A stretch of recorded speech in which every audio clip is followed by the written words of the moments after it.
Hola, te doy la bienvenida a este módulo sobre conceptos clave de seguridad, cumplimiento e identidad. Yo seré tu instructor virtual y te acompañaré en este recorrido esencial del mundo de la seguridad informática. Hoy descubrirás por qué proteger los datos y cumplir con las regulaciones es una prioridad para cualquier organización moderna.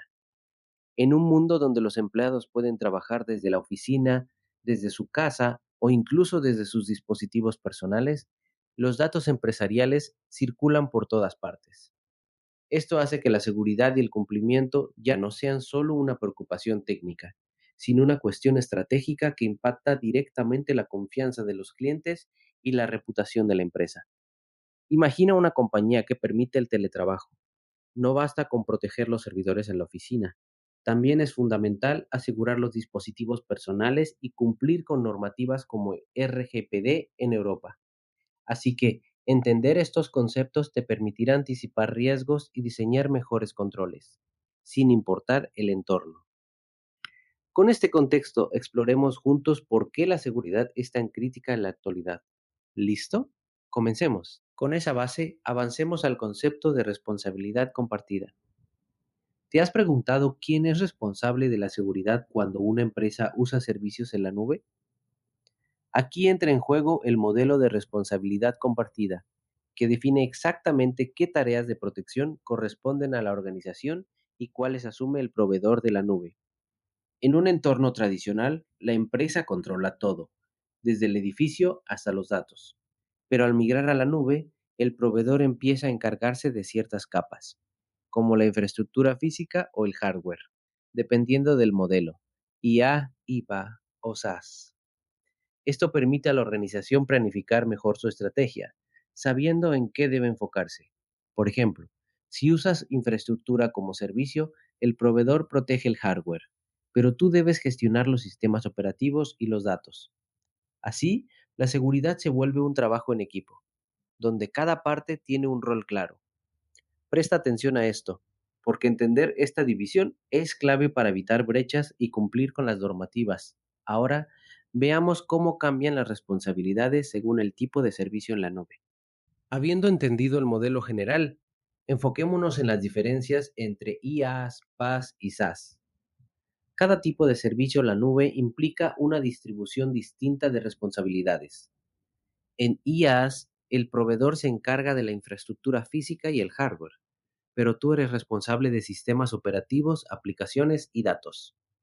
En PaaS, el proveedor va un paso más allá y también administra el sistema operativo y el entorno de ejecución, mientras que tú gestionas el código, la configuración y los controles de acceso. Y en SaaS, como Microsoft 365, el proveedor controla toda la pila de aplicaciones e infraestructura, y tu papel se centra en gestionar accesos, permisos y la configuración de tu entorno. Imagina que tu empresa usa Microsoft 365. Microsoft asegura que todo funcione y sea seguro a nivel técnico, pero depende de ti definir quién puede ver o modificar documentos importantes. Así que, aunque la nube libera a las empresas de muchas tareas técnicas, la gestión de accesos y la protección de datos siempre siguen siendo tu responsabilidad. En la próxima sección veremos qué responsabilidades nunca puedes delegar. Sigamos adelante y aclaremos cuáles son esas áreas que la organización no puede dejar en manos del proveedor. Hay cuatro grandes frentes que siempre debes gestionar: los datos, las identidades y accesos, los puntos de conexión y la configuración de los servicios. Por ejemplo, tú decides qué datos recopilar y cómo protegerlos, eliges los métodos de autenticación y controlas los permisos de los usuarios. Si un empleado usa una laptop personal sin antivirus para acceder a información sensible y ese equipo se infecta, la responsabilidad de ese incidente recae en la empresa, no en el proveedor. Además, proteger los dispositivos que se conectan a la nube y asegurarse de que los servicios estén bien configurados es vital para prevenir filtraciones. Recuerda, una mala configuración puede exponer datos aunque la plataforma esté bien protegida. Así que, nunca subestimen la importancia de gestionar estos aspectos tú mismo. A continuación, exploraremos cómo la nube puede ayudarte a fortalecer tu seguridad.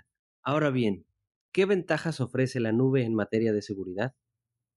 Los proveedores de nube invierten en tecnologías y recursos que muchas organizaciones, especialmente las pequeñas, no podrían costear por sí solas.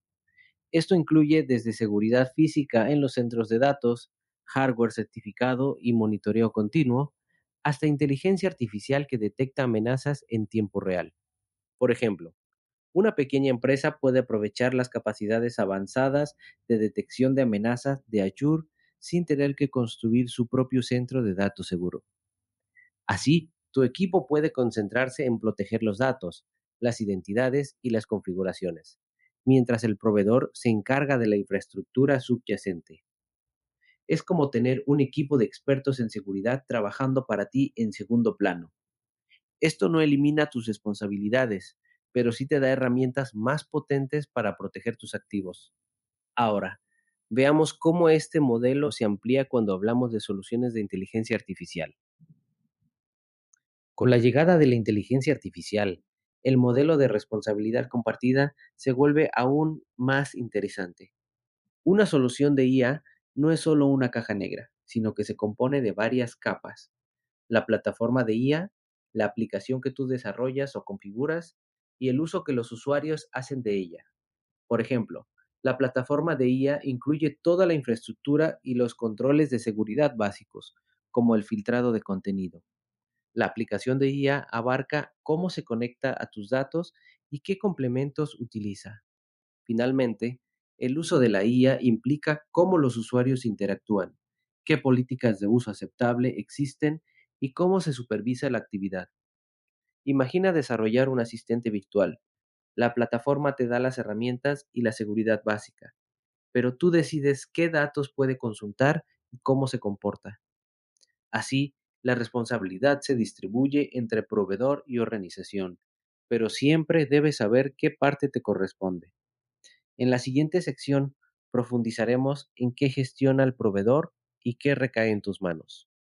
Siguiendo con la IA, veamos cómo se reparten exactamente las tareas entre el proveedor y tu organización. El proveedor suele encargarse de proteger la infraestructura física, administrar la seguridad operativa y ofrecer controles como filtrado de contenido. Pero la organización tiene un papel fundamental: decidir qué datos compartir con la IA, gestionar quién puede acceder, configurar la solución para evitar riesgos y educar a los usuarios en el uso responsable. Por ejemplo, si creas un chatbot de IA que accede a información interna, debes asegurarte de que solo los empleados autorizados puedan consultar datos sensibles y que la configuración evite filtraciones accidentales. También es tu deber mitigar riesgos específicos de IA, como ataques de inyección de mensajes, y establecer políticas claras de uso aceptable. ¿Ves cómo, incluso con tecnología avanzada, la gestión y supervisión humana sigue siendo indispensable? En la próxima parte resumiremos lo más importante sobre la responsabilidad compartida en tecnología. Ahora, para cerrar este bloque, recordemos el mensaje central del modelo de responsabilidad compartida, tanto en la nube como en IA. Este modelo define de manera clara quién se encarga de cada aspecto de la seguridad, pero nunca debes delegar la protección de tus datos, identidades, dispositivos o el control sobre el uso de la tecnología. Por ejemplo, aunque Microsoft gestione la seguridad física de sus centros de datos, solo tu organización decide quién puede acceder a tus archivos y cómo se utilizan. Así que la colaboración con el proveedor es fundamental, pero la responsabilidad última sobre la información y su uso siempre recae en tu equipo. Esto es clave para evitar confusiones y mantener altos estándares de seguridad. Ahora, demos paso a una estrategia esencial: la defensa en profundidad. Con lo anterior en mente, exploremos la defensa en profundidad, una de las estrategias más efectivas para proteger información. ¿En qué consiste? Es como poner varias puertas y cerraduras en un edificio en vez de confiar en una sola. Si una capa de seguridad falla, las siguientes siguen actuando como barrera.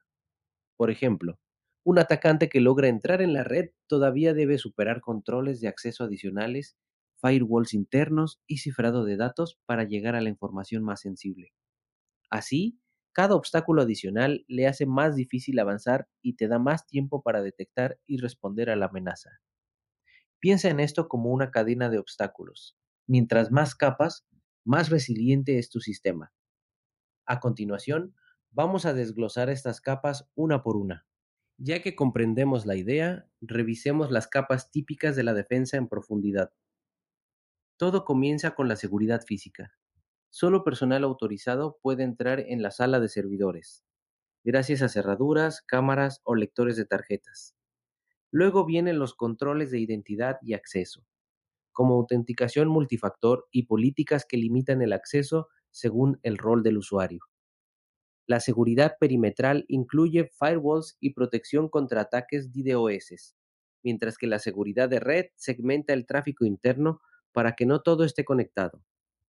No olvides proteger los procesos, mantener sistemas actualizados, cerrar puertos innecesarios y restringir accesos administrativos. Las aplicaciones deben ser desarrolladas y probadas para evitar vulnerabilidades. Y finalmente, los datos en sí deben estar cifrados y clasificados según su sensibilidad. Imagina una caja fuerte dentro de un edificio vigilado.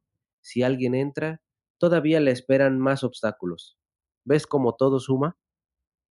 Ahora, examinemos por qué es tan importante tener varias capas y no depender solo de una. Conociendo las capas, hablemos de su importancia estratégica.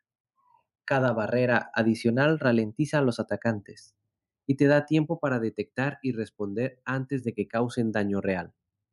Si un control falla, las demás siguen protegiendo. Por ejemplo, si un atacante logra acceder a la red interna, la segmentación y los controles de acceso pueden impedirle llegar a los servidores más críticos. Esto es clave porque en ciberseguridad siempre existe la posibilidad de que un atacante supere las defensas externas. Por eso, limitar lo que puede hacer dentro de la red es fundamental.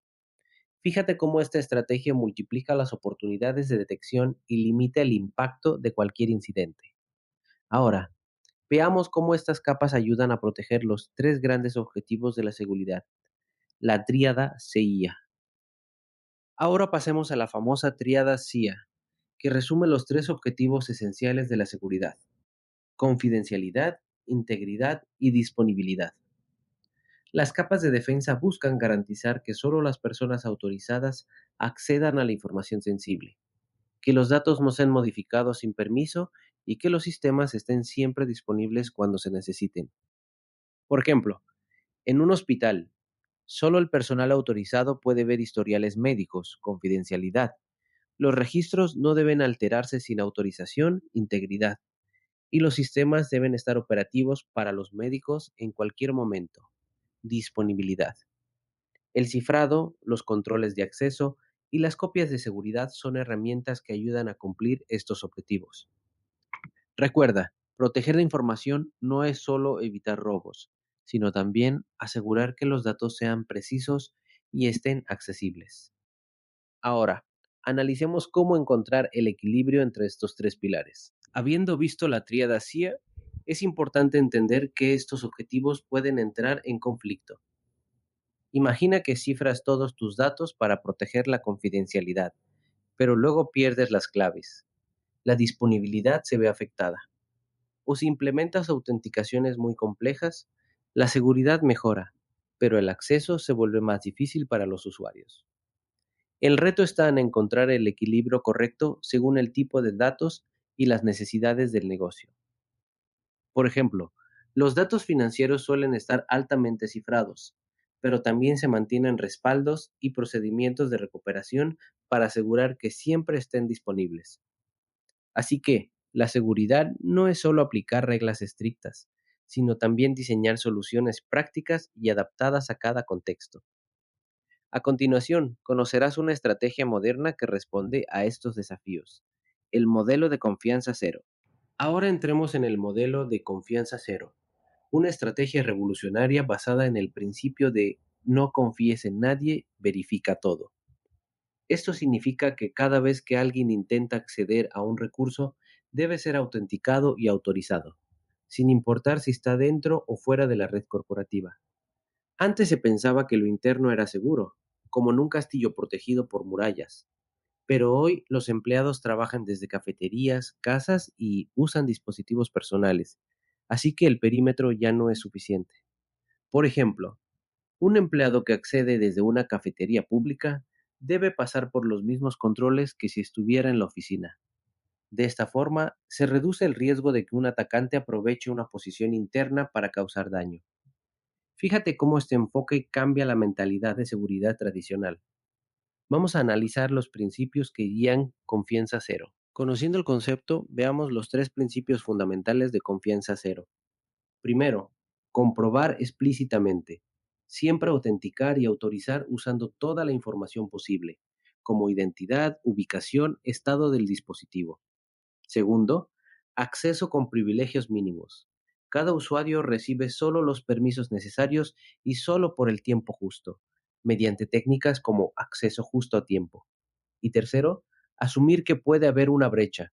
Segmenta los accesos, cifra los datos y monitorea constantemente para limitar daños si ocurre un incidente.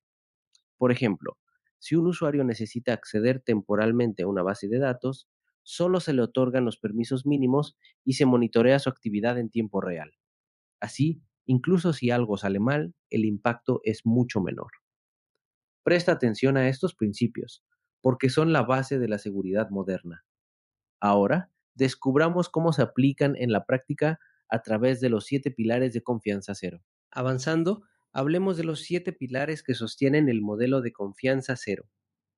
Todo comienza con las identidades, usuarios, dispositivos o servicios, que siempre deben ser verificados y recibir solo el acceso necesario. Los dispositivos se monitorean para asegurarse de que cumplen las políticas de seguridad. En cuanto a las aplicaciones, se controla qué permisos solicitan y se limita el uso de software no autorizado. Los datos se clasifican y cifran según su sensibilidad, para protegerlos incluso fuera de la organización.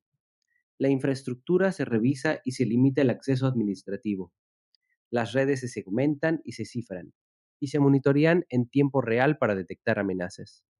Finalmente, la visibilidad, automatización y orquestación permiten correlacionar señales de todos los pilares y responder automáticamente a incidentes. Imagina estos pilares como los cimientos interconectados de una fortaleza digital. Ahora, veamos cómo todo esto funciona en situaciones reales. Con los 7 pilares claros, exploremos cómo se integran en la práctica para proteger a la organización. Supón que un usuario intenta acceder a una aplicación financiera desde un dispositivo no gestionado y desde una ubicación poco habitual. El sistema evalúa señales de identidad, dispositivo, aplicación y red. Si detecta un riesgo, puede bloquear automáticamente el acceso y alertar al equipo de seguridad. Otro ejemplo, si un empleado intenta descargar información confidencial desde un dispositivo no autorizado, la descarga es bloqueada y se notifica al personal de seguridad. Así, la integración de los pilares permite respuestas automáticas y proactivas ante amenazas, reduciendo el margen de error humano. ¿Te das cuenta de cómo la seguridad se vuelve dinámica y adaptativa? Ahora, pasemos a los mecanismos técnicos que protegen los datos, el cifrado y el hash. Con la base de Confianza Cero, es momento de hablar de una de las herramientas fundamentales para proteger datos, el cifrado. El cifrado transforma la información en un formato ilegible para cualquiera que no tenga la clave secreta. Así, aunque un atacante intercepte datos, no podrá usarlos sin esa clave. Un ejemplo cotidiano lo vemos cuando compras en línea. Tu navegador cifra los datos de pago, asegurando que nadie más pueda leerlos durante la transmisión. El cifrado es como poner los datos en una caja fuerte digital, solo accesible para quienes tengan la combinación correcta. Recuerda, sin cifrado, cualquier dato transmitido o almacenado puede ser vulnerable. Ahora, vamos a ver los tipos principales de cifrado y cómo funcionan las firmas digitales. Ahora exploremos los dos tipos principales de cifrado. El cifrado simétrico utiliza una sola clave para cifrar y descifrar los datos, lo que lo hace rápido y eficiente para grandes volúmenes, aunque requiere compartir la clave de forma segura. En cambio, el cifrado asimétrico usa un par de claves, una pública para cifrar y una privada para descifrar, resolviendo así el problema de compartir claves. Este método es la base de HTTPS, que protege tu navegación web. Además, el cifrado simétrico permite crear firmas digitales que aseguran que los datos provienen del remitente esperado y que no han sido alterados. Por ejemplo, al descargar un programa, puedes verificar su firma digital para estar seguro de que no fue modificado por un atacante. Así, el cifrado y las firmas digitales trabajan juntos para garantizar autenticidad e integridad. Ahora, veamos cómo se aplica el cifrado según el estado de los datos. Habiendo visto los tipos de cifrado, es fundamental saber cuándo y cómo aplicarlos. Los datos pueden estar en tres estados: en reposo, en tránsito y en uso.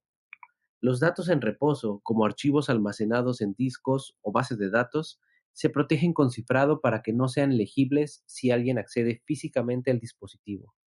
Los datos en tránsito, como los que viajan por Internet, se cifran usando protocolos como HTTPS para evitar que sean interceptados. Y los datos en uso, que se procesan en la memoria del equipo, pueden protegerse con tecnologías de computación confidencial, que mantienen los datos cifrados incluso mientras se usan. Por ejemplo, los datos de clientes almacenados en la nube están cifrados en reposo, y cuando se accede a ellos desde cualquier ubicación, la transmisión se protege con HTTPS. Así, la protección cubre todas las etapas de la vida del dato. Ahora, descubramos cómo el hash complementa al cifrado en la seguridad de la información. Con el cifrado claro, pasemos al hash, un mecanismo esencial para verificar la integridad de los datos. Un hash toma cualquier entrada y la transforma en una cadena de longitud fija, como una huella digital. Es un proceso unidireccional. No puedes volver al dato original a partir del hash. Así, si dos archivos tienen el mismo hash, puedes estar seguro de que son idénticos. Por ejemplo, cuando descargas un archivo, puedes comparar su hash con el publicado por el proveedor, para asegurarte de que no ha sido modificado o corrompido en el camino. El hash es fundamental para detectar cambios o manipulaciones indeseadas en la información. Ahora, veamos cómo se usa el hash para proteger contraseñas y evitar ataques comunes. Ahora, centrémonos en la protección de contraseñas usando hash y salting. Las contraseñas nunca deben almacenarse en texto claro. En su lugar se almacena su hash. Cuando un usuario inicia sesión, el sistema compara el hash de la contraseña ingresada con el almacenado. Sin embargo, como el hash es siempre el mismo para la misma contraseña, los atacantes pueden usar tablas arcoíris para adivinar contraseñas comunes. Aquí entra el salting. Se añade un valor aleatorio a cada contraseña antes de aplicar el hash, haciendo que dos contraseñas iguales tengan hashes diferentes. Por ejemplo, un sistema de autenticación moderno añade un valor aleatorio único a cada contraseña antes de almacenarla, dificultando enormemente los ataques de diccionario. Así, la seguridad de las contraseñas se refuerza y se protege mejor la información de los usuarios. Ahora, exploremos el marco de gobernanza, riesgo y cumplimiento, conocido como GRC. Con la seguridad técnica en mente, es hora de abordar GRC, que significa gobernanza, riesgo y cumplimiento. Este enfoque ayuda a las organizaciones a navegar un entorno legal y regulatorio cada vez más complejo, gestionar riesgos internos y externos, y mantener la confianza de los clientes. GRC integra políticas, procesos y tecnologías para definir responsabilidades claras, identificar amenazas antes de que sean incidentes y demostrar cumplimiento ante reguladores. Por ejemplo, una empresa de salud debe cumplir con la ley HIPAA, identificar riesgos de filtración de datos y definir exactamente quién puede acceder a información médica. Piensa en GRC como el marco que asegura que la seguridad no sea solo cuestión de tecnología, sino también de buenas prácticas y cumplimiento legal. Ahora, vamos a profundizar en los componentes de gobernanza y gestión de riesgos. Ya que conocemos GRC, enfoquémonos en la gobernanza y la gestión de riesgos. La gobernanza establece las reglas y procesos que dirigen cómo se controla la organización, quién puede acceder a qué, quién tiene privilegios administrativos y cómo se clasifican los datos. Por ejemplo, solo el Departamento de Finanzas puede ver los registros contables y los accesos administrativos requieren aprobación especial. Por otro lado, la gestión de riesgos implica identificar, evaluar y responder a amenazas. No se trata de eliminar todos los riesgos, sino de entenderlos y tomar decisiones informadas. Supón que identificas el riesgo de ransomware, evalúas el impacto, implementas copias de seguridad y planes de recuperación y revisas regularmente su eficacia. Así, la organización se vuelve más resiliente y preparada ante incidentes. Ahora, descubramos cómo el cumplimiento normativo y conceptos relacionados afectan la seguridad. Habiendo visto la gobernanza y el riesgo, abordemos el cumplimiento normativo y conceptos clave asociados. Cumplir significa seguir leyes y estándares según el sector, la ubicación y el tipo de datos. Ejemplos incluyen HIPAA para salud, ISO 27701 para gestión de seguridad o SOC 2 para proveedores de servicios. Pero ojo, cumplir no garantiza seguridad total. El cumplimiento marca el mínimo legal, mientras que la seguridad abarca mucho más. Además, conceptos como residencia de datos, dónde se almacenan, soberanía, a qué leyes están sujetos y privacidad, cómo se tratan y protegen los datos personales son cada vez más relevantes.